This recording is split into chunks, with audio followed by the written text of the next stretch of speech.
Welcome to Luca and Miguel. Enjoy the video. In this video, I will explain how to make tiramisu pastry. Start by gathering your high-quality ingredients for the perfect tiramisu. You'll need 3 large eggs, 250 grams of creamy mascarpone cheese, and about 24 ladyfingers. Don't forget to brew 1 cup of strong espresso and have a splash of marsala wine or dark rum ready. Finally, measure out 100 grams of granulated sugar and a dusting of unsweetened cocoa powder. Now, let's create that luscious mascarpone cream. Separate 3 egg yolks and whisk them with 100 grams of sugar until they are light and fluffy. Then, gently fold in 250 grams of mascarpone cheese until it's perfectly smooth.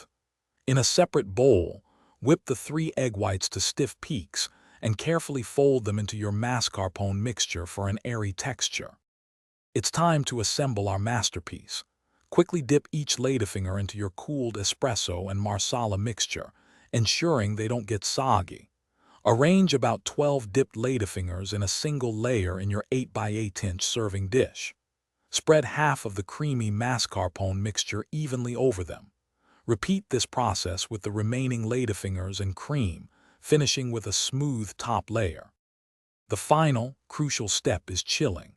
Cover your tiramisu and refrigerate it for a minimum of 4 hours, though overnight is truly best for optimal flavor development and setting.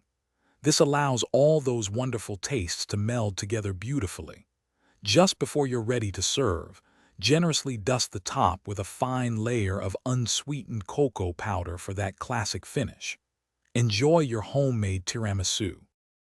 Thanks for watching and please subscribe. It's the best investment you'll ever make.